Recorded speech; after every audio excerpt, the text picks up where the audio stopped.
Tá chegando o Orbank, mais do que um banco digital. Praticidade e segurança na palma da sua mão. Tem alguma coisa bem Hub curiosa Podcast. na Cara, sua... eu tô no Hub Podcast. Hub Podcast. Tem uma história curiosa que inclusive os caras não sabem. Eu também não sei a totalidade, mas eles não sabem sobre você e seus pais, né? Sim. Cara, eu sei, essa história é uma sabe? loucura. Ele contou pra mim lá na última vez que a gente tava. É uma loucura. Inclusive, essa história... Eu já falei de um jeito para não dar spoiler. Está desenrolando. E tem a ver com... Tem uma parte nesse livro aqui, O Legado, uma história de amor verdadeiro. Mostra pra sua câmera ali, ó.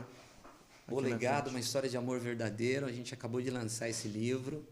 Tem um aqui que está assinado pro Mateus. Esse é teu, homem de Deus.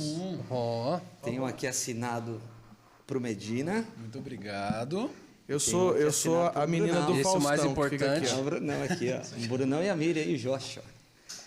Cara, olha só, depois de ter filhos, já eu fiquei sabendo completamente da minha história, né? Minha mãe, um mês antes de ir para o Senhor, porque assim, eu fui resgatado, né, de um orfanato. Na verdade, era um orfanato clandestino. Mas você não sabia? Não sabia. Você foi ficar sabendo? Fui ficar sabendo agora, porque minha mãe, um mês antes de ir para o Senhor, ela me contou, ela me chamou no quarto. Você já adulto, já? Já adulto com filhos. Adulto com filhos. Nunca entramos nesse assunto. Meu pai muito reservado, economista, quadradão, muito reservado. Então, a minha mãe, um mês antes de ir para o Senhor, ela me chamou no quarto e falou, quero te contar a tua história. E ela começou a contar toda a minha história. Você estava com quantos anos quando ela te falou isso? Agora, 2011. 2011.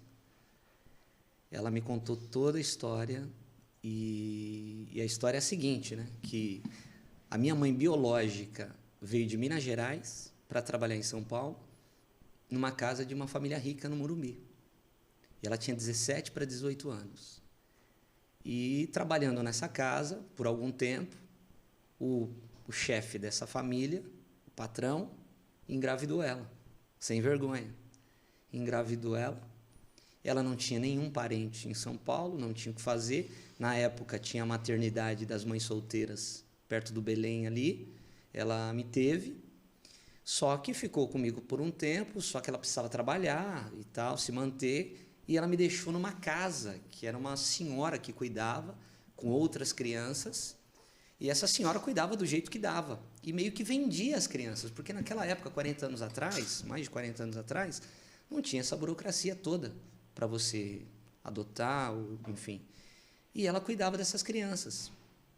E a minha mãe, que me adotou, não podia ter filhos, falou, uma amiga dela falou, cara, tem um lugar, tem uma casa lá perto da maternidade das mães solteiras, que tem uma mulher lá que cuida de umas crianças, e tem uma menina linda, Santa. O apelido da minha mãe era Santa. Tem uma menina linda lá, você que é menina, e vamos lá, que eu quero te mostrar, e a gente dá uma oferta, um trocado lá para a mulher, e ela dá, e depois a gente vai resolvendo a documentação. Era assim que acontecia. E a minha mãe foi. Quando a minha mãe chegou nesse lugar, eu estava sentado numa cama, tomando uma madeira de feijão, e estava um calor, eu estava com uma roupa de frio.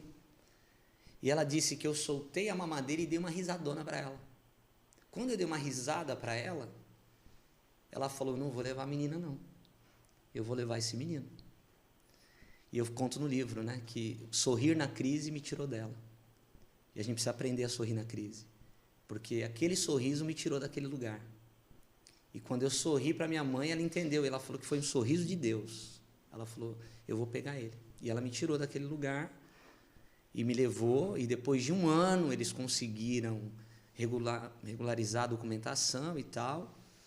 E eles sempre não contaram, porque eu fui crescendo e tinha uma situação de marginalizar quem era adotado naquela época, principalmente, né? O cara é adotado. Então, para me poupar na escola, com os amigos, eles nunca contaram. E eu fui crescendo e tal, e aí a vida tomou outro rumo e eles nunca contaram. E foi por isso que ela deixou passar todo esse tempo. Quando ela estava para ir para o Senhor, estava muito doente, o Espírito Santo incomodou ela. Que ela precisava contar para mim a minha história. E aí, nesse dia, ela contando, a gente chorando junto, eu falei, mãe, eu te amo 2 vezes. Por saber o que você fez para mim, por mim, e por ter cuidado de mim até agora. Você me resgatou de um lugar horrível e eu resgatei vocês para o Senhor de um lugar horrível que vocês estavam. Porque qualquer família sem Jesus, essa família está num lugar horrível, E aí meu pai chegou quando ela estava me contando. E meu pai é que tinha mais resistência, né, de eu saber. Uhum. E aí quando meu pai chegou, a minha mãe falou, estou contando a história dele. Aí meu pai já ficou branco. Falei, pai, dá um abraço. Me deu um abraço nele. Falei, eu amo vocês 2 vezes agora, por saber de onde vocês me tiraram, o que vocês fizeram por mim. E glória a Deus por isso. Foi um tempo de cura, cara. Uhum. E depois de um mês, a minha mãe foi para o Senhor. E os 2 eram diáconos da igreja, que eu era pastor, que eu sou pastor até hoje. E agora, em fevereiro desse ano, olha só o que aconteceu. Em dezembro do ano passado, eu estou indo levar meu pai. Todo sábado eu pegava meu pai morava em Bertioga também. Pegava meu pai para ficar um tempo comigo. E eu levava ele no sábado à tarde embora. Nesse dia, levando ele embora, ele começou a falar, Fred, cara, eu comecei a sonhar tanto com o céu, 82 anos de idade, inteiro. Comecei a sonhar tanto com o céu, tanto com o céu. O que isso quer dizer isso? O que será que quer dizer isso e tal? E ele me contando. E eu no carro indo, levando ele embora. Deixei ele na casa dele. Quando ele entrou para dentro de casa, eu saí com o carro, comecei a chorar. O Espírito Santo falou assim, tá chegando a hora. Tá chegando a hora. Eu cheguei em casa, falei, Fá, entrei chorando, ela falou, o que foi? Falou, Fá, Deus falou para mim que vai recolher meu pai. Por esses dias. Falei claramente assim. E em fevereiro, meu pai pega Covid, março pega Covid, vai para o hospital, fica internado, é entubado, é curado da Covid, sai da intubação, vai para uma ala pós-Covid, depois sai de uma ala pós-Covid e vai para uma ala normal. O pessoal falou, vamos ficar com ele um pouquinho por conta da idade. Ela falou, quarta-feira ele vai ter alta. Quarta-feira dessa semana ele tem alta. Tudo certo. De repente dá um colapso nele e o Senhor recolhe meu pai. Só que foi interessante que o último culto que meu pai participou, ele ganhou o pão. A gente tem o costume lá, isso foi algo que Deus deu para minha esposa Fabiana, a gente tem o costume de dar o pão na ceia para alguém, e é um ato profético que a gente faz. E aquele pão sempre representa alguma coisa para a pessoa que ganha. E foi meu pai que ganhou o pão na igreja de Mogi, porque nós estávamos na igreja de Mogi e a Fabiana chamou outras pessoas para entregar o pão, e uma pessoa lá sentiu de dar o pão para o meu pai. E meu pai pegou o pão com uma cartinha. E no dia que eu fui tirar as coisas da casa do meu pai, depois do enterro dele, eu peguei o pão, estava lá na geladeira, com a cartinha. E o meu pai, ele não pôde ter filhos. E meu pai, a gente abriu a cartinha, o texto de você será pai de multidões, pai de uma grande nação, né? Então ele não conseguiu ter filho biológico, mas através daquele ato de adoção que ele teve comigo, ele se tornou pai de multidões, porque todo mundo chamava ele de vô, todo mundo reconhecia ele como paternidade também na nossa igreja, todo mundo sente muita falta dele. E foi lindo porque, Brunão, naquele dia, Efésios 1:5 diz, né, que ele nos predestinou como filhos por adoção. Então nós somos adotados. Meu pai era economista, eu sou filho único.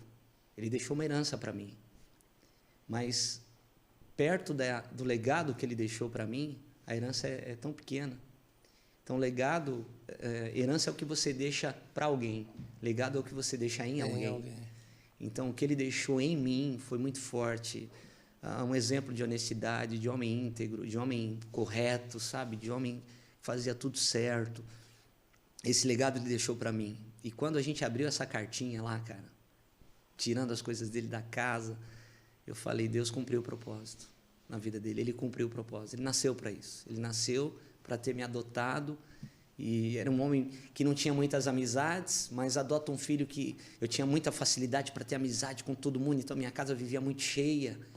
Então ele viveu coisas na vida amizade dele, de tabela. de tabela. Ele vivia as amizades que nós tínhamos e uma vida bacana, saudável, por conta do que ele fez por mim. Então isso é um pouco da minha história. Essa história está desenrolando por quê? Porque na semana que ele faleceu, eu tive uma conversa com a minha tia. E eu falei com ela: tia, você conhece um pouco mais a minha história? A senhora era tão próxima da gente quando eu era pequeno. Ela falou: eu não conheço, mas a tua prima, Márcia, conhece. E eu liguei para a Márcia. A Márcia mandou um áudio para minha tia. Depois passou o telefone para mim. E a Márcia falou que a minha mãe biológica chama Thalita. E o meu pai chamava Doutor Frederico. O alcance do podcast pode... Porque ele falou... Eu tenho uma profecia que Deus... uma irmã falou que Deus... A minha mãe me reconhecia num programa de TV, pela internet, pelo meu braço aqui. Ela olhava o meu braço e olhava a minha fisionomia e me reconhecia. Me reconhecia, é meu filho. Então, minha mãe, ela deve ter 60 e poucos anos. Meu pai deve ser um pouco mais velho do que a minha mãe biológica. E devem estar por aí, né? Eu não conheço, eu nunca tive... O pessoal sempre falou: pastor, vai atrás, vamos atrás. Tem advogado na igreja, tem gente que é promotor, tem gente que é investigador, e o pessoal fala: vai atrás. Eu falei: não, nunca quis atrás por conta do respeito que eu tinha com meu pai em relação a isso. Eu não queria mexer nisso, porque ele estava vivo e tal. Então, agora, teve um desenrolar. E aí, eu tenho uma advogada que está entrando com um processo no cartório para mim saber a certidão original minha. Saber o nome da minha mãe realmente, né? E se tem o nome do meu pai ou não. E eu não estou à procura, mas eu sei que isso vai acontecer. Vai ter o legado 2. Porque esse livro fala de toda a minha história, de toda a minha trajetória até aqui. Então, eu não sei o que está para acontecer, mas o ler de novo, tem alguma coisa, Brunão. Sentindo ali. Tem alguma coisa que está para surgir, que está para aparecer. Então, eu sei que vai ter um desenrolar aí dessa história ainda em relação ao meu pai e à minha mãe biológica. Uau, cara. Que legal, cara. Nossa.